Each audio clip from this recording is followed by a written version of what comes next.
Hello everyone, I'm glad you're here with me again. I'm Shredy Jabarin. Thank you for being with me. Before I start talking, I'd like to disclaim that what I'm going to say now is only my personal opinion that is based on my personal observation and my conception of the facts that were presented by the conventional sources of information until the day of publishing this podcast. Before you accept my opinion or reject it, please make some facts check first. I'm pretty confident in what I'm going to say now, but still, I can make mistakes, so critical thinking is required also while watching this episode. Now, unless you've been living under a rock in the past couple of weeks and months, you must have been witnessing a global economical crisis.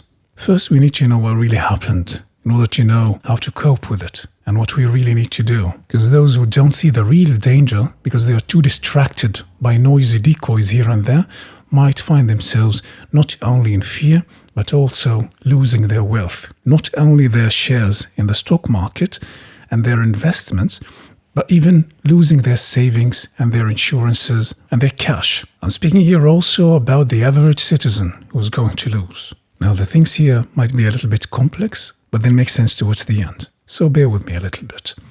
This whole economical crisis started when the American president, Donald Trump, started threatening the Chinese economy, throwing sanctions here and there, adding taxes here and there, also on China's imports, and using 5G technology as a justification to threat the Chinese economy, using the card of the American operating systems. However, though China was ready for worst-case scenarios, but that didn't stop the borderline policy of the Trump administration and the West, led by him, from affecting the stability of the Chinese currency and stock market. Of course, for the short run, things seemed as if they worked for the best interest of Trump and his America First slogan.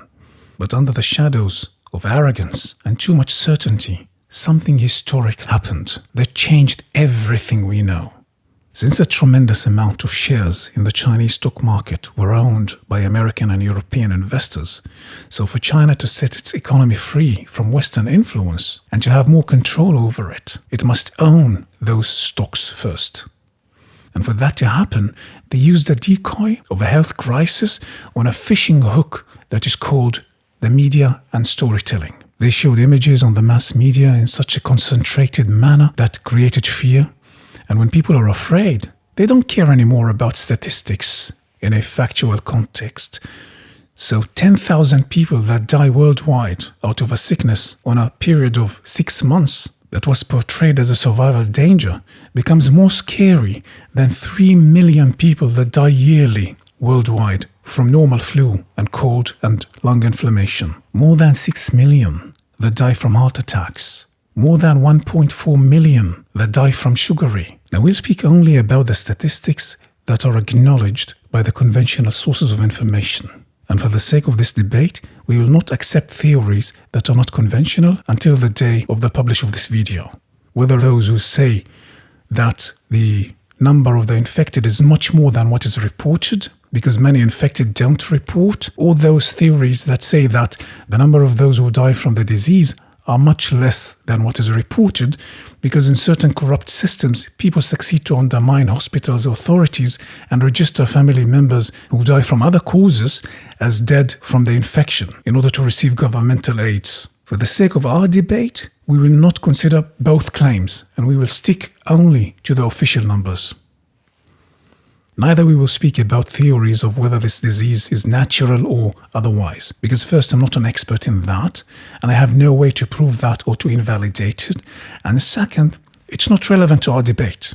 So if you have statistics and official version statements that contradict and weaken my claim, please don't hesitate to share them with me. Anyway, when the masses are afraid, they don't care about the fact that 80% of the people who are infected with that disease that is portrayed as threat to humanity, they don't get sick.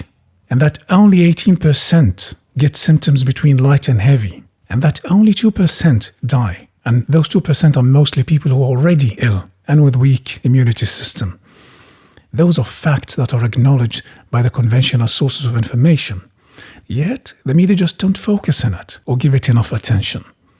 Again, if you know statistics and official version statements that contradict and weaken my claim, please share them with me. But if not, there would be only one justification of the mass fear. And that it doesn't come from the disease itself, but rather from the media and storytelling. And here we must ask ourselves, why is all that obsession with 10,000 people die from a sickness in 6 months more than other phenomena that kill millions?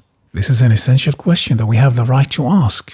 Also, under social intimidation and maybe legal threats, what happened that countries blocked their borders and locked people in their houses despite those statistics and facts that are acknowledged by the academies and by the conventional version? Now, this incident is only an example, but the same fearful mindset was often programmed whether by religion, nationalism, racism, etc. A religion must have hell in its stories. Nationalism must have terrorism or conventional enemy in order to access the natural and financial resources. So, there's the symbol that is being presented on the surface, and there's what's really happening. And without knowing what's really happening, there's a trap. The same thing here. While the West was watching China, showing the world that its citizens are being imprisoned in their houses, that a hotel is collapsing on the heads of its recovering residents, so it seemed like China is facing a historical crisis, a health crisis, infrastructure collapse, etc. And since Trump was so proud to show the world and his voters, to show them his promised genius victory on China, he and the West in general, each for their own interests, swallowed the decoy very easily and very quickly. So they started actively showing the fall of China and reminding the Western consumer to be careful of consuming Chinese goods. As a result, the indexes of the Chinese stock market collapsed. In those moments, the foreigner investors in China thought that they must leave the Chinese market as soon as possible. So they started selling their shares in China very, very, very cheaply.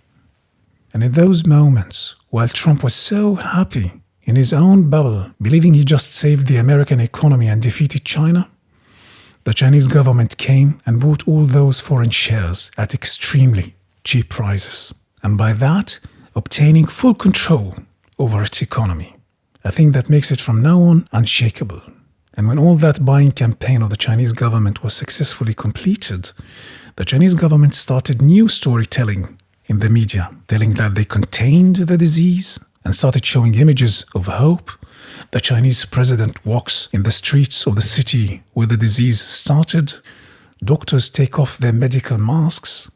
Only in that moment, the Western investors woke up and realized that they fell into a historical trap. After decades of investing in the Chinese economy, and after the economy has grown to be a superpower, instead of starting to enjoy the revenue, they fell for a decoy and sold decades of investments. In addition to all that, China the day after is more stable and more sovereign than ever and way more dangerous than before. Of course, as usual, Trump in the beginning had no idea what's going on, but very quickly he was updated to mysteriously align himself with the official version, which basically instructs that no one should talk about what really happened and keep focusing on the symbol of this crisis, to keep everyone distracted while the wealth is being channeled back to the top. And here I need to explain myself before I go on. We need here to distinguish between the big investor and the small investor. The small investor is the average citizen that buys stocks after consultation with the broker or with the bank, or even sometimes even by free choice. They can also be those who invest in certain insurance policies or certain saving programs. Those have a very limited access to buying and selling and zero influence on what's being published on the media or what causes what's really happening in the market. I even expect that if the situation gets worse, the small investors won't be enough.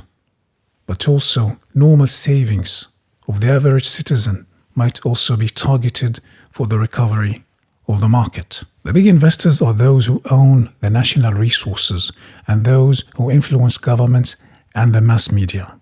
Between the small and the big investor, there are millions of shades, but I make here such a radical contrast just for the sake of conception. Anyway, the big investors are mostly those who lost that war with China. They were asleep deep in the illusion that was created by arrogance and comfort. They were even too late to use the local dynamics for their advantage. While the Western citizen was fighting for toilet paper and disinfection, there was no supply, so they lost from all sides. And after such loss, they must restore some of what China took from them. But they can't take it back from China itself, because that means a world war where not only soldiers would be sacrificed, but also the big investors themselves won't be safe from. So instead, they imitated the same trick that China did to them and used it against the small investor in America and in Europe. And of course, they're foreign investors as well, who do the same thing also to the citizens of their own countries. Anyway, many of those small investors are normal people who don't know much about politics and economy. And even those who do know and have realized what's going on, they can't do anything about it. They can't stand the economical collapse because their buffer is much more limited than the buffer of the big investor. And those who trust the bank or the broker to save them, I think it's unnecessary to say that those would prioritize the big investors upon the small ones. So in the end, the small investors must sell cheaply in order for the big ones to restore some of their wealth. And since there's not so much wealth now in the market, it needs some time to recover, to grow. And that's why there will be a state of collective uncertainty in order to make the maximum profit out of the trade of low-value stock. So China took over so much wealth from the Western big investors or from the West, and the big investors, are working hard in the media, keeping the distraction in order to access the wealth of the local small investors. And since there's not enough, we are witnessing systems that keep maintaining a state of uncertainty to maximize the profits, hoping that those small ups and downs can give some leverage and regain some momentum within some months. In addition, we're also witnessing governments using police forces to shut down some private businesses or to keep people at home. Of course, no one can argue with a justification like health crisis. And even when China is over with it, and in order to override any critical thought from now on, some would create stories about new features and new symptoms of the disease, and therefore new rules and limitations in order to deal with it. We also witness some governments that promise financial support, but for some, it's only a hope tactic to win some time. However, shutting down businesses, keeping people on standby, keeping the market in uncertainty, all that would force normal people to open their savings or to take money from their parents and their families and friends, and perhaps even to sell their cars and properties, all that in order to put the wealth back into the market. Now, I'm not saying by that there's no sicknesses and diseases in our world. On the contrary, unless one has been living in a cave for the past documented thousands of years, we all should know that in our world, there are illnesses and diseases and death and wars, and staying healthy is a highest priority, not only now, but always. Those who follow my channel for a long time now heard me many times ranting about adult people who go sick into the theater and to the cinema and even to cafes, sneezing their viruses all over the place with zero consideration of what kind of harm this can do to others. We definitely need to grow more awareness for healthy habits and some code of conduct. And I hope we can take this also as a wake-up call. And here I will not talk about opportunistic entities that might use this crisis for commercial benefits or use the media noise about the disease in order to take down political opponents or to set unconstitutional laws like they did with the Patriot Act. All I'm saying is that there's a difference between what story the media tells and promotes and why it tells this story and promotes it in the first place. And until most of the money is channeled back to the top of the pyramid, the media will keep projecting fear and uncertainty, so that those who are not afraid of the disease itself will be afraid of loneliness or of losing their jobs or their ability to satisfy their survival needs, so they would have to open their savings and put them back into the market, or if people have some cash in the house, they have to put it back in the market. So what can we do in order to survive those days and make the best out of them? The first thing is to remember that there are many things that we can't control. and it's senseless to waste time and emotional resources trying. The good news is that the journey is personal. Everyone can save themselves personally. I'm not asking from anyone to organize any social movement. It's just about seeing what's happening through our own eyes, not through the filters of the media and the intimidations of peer pressure. So we won't end up fearing an illusion while the real danger is 180 degrees behind. When we face the real danger, fear is not relevant anymore, because from now on, it's all about action, and the action is personal. Some see this as difficult times, but those who are ready will be welcoming those days with open arms, with gratitude and love. It's a wake-up call to remind that the financial wealth is not who we really are. Cars and houses and vacations and social status, that's not who we really are. Many people have compromised their true self just for some financial advantages or for some social validation. Did you betray your true self? Are you living a life that is not yours, professionally, personally, sexually? One's salvation lies here, and this is a historical chance to set oneself free and thrive. By acting on one's passion without expectation for an outcome or conditioning the outcome to come through a certain gate or in a certain shape or in a certain time frame, we have the most precious from within. There is the real wealth that no one can take away, nor even tax. Looking outside and keep scanning somewhere else, that's missing the wealth. We have the emotional compass built in. If we let go of the social definitions of how things should be, and if we just trust that emotional compass with certainty and commitment, nothing else will matter. Nothing. This is the state of being fearless. Now, I'm not saying that we should not be strategic and precise. Surviving any circumstances requires sharp perception and precise action upon a healthy judgment. If the system creates a monetary system for value exchange, we would act in that frame. If the social and physical reality offer other channels and tools, we adapt. We are dynamic and alive, and regardless of which social experiment we are in order to adapt and survive, we must never forget who we really are. We are not our social status or financial wealth. We are not a religion. We are not our car or our possessions. We are not even our names. All those are merely identifications and codes of the social programming that are far from being divine. And that's why they will always be sources of fear and depression and indifference and frustration and meaninglessness and insignificance. It's okay to celebrate one's uniqueness, but uniqueness does not mean exclusion and does not mean superiority. Those were the social definitions that associated this with that. When one is connected with one's true self and acting upon one's highest love and passion without conditions and expectations, nothing else matters. Only in that state we would experience such synchronicity, where we start to feel that the whole universe is working for our best interest, where we find ourselves at the right time, at the right place. Those are the gates to salvation and abundance.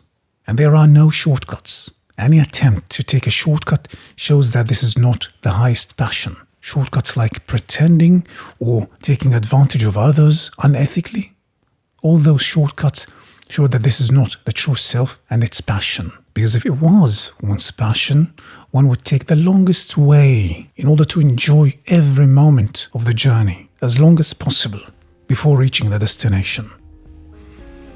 When we are home in the true self, living and acting upon its passion with no expectation for an outcome and without conditioning that with how and where and when, in that state, nothing else matters. One would grow one's competence and intelligence and spirit, and those no one can tax or take away, regardless of what's happening with the stock market and how the social trends behave, and regardless of what governments decide. It's all about who we really are. That is what really matters. I'm Shredy Jabarin. Thank you for being with me.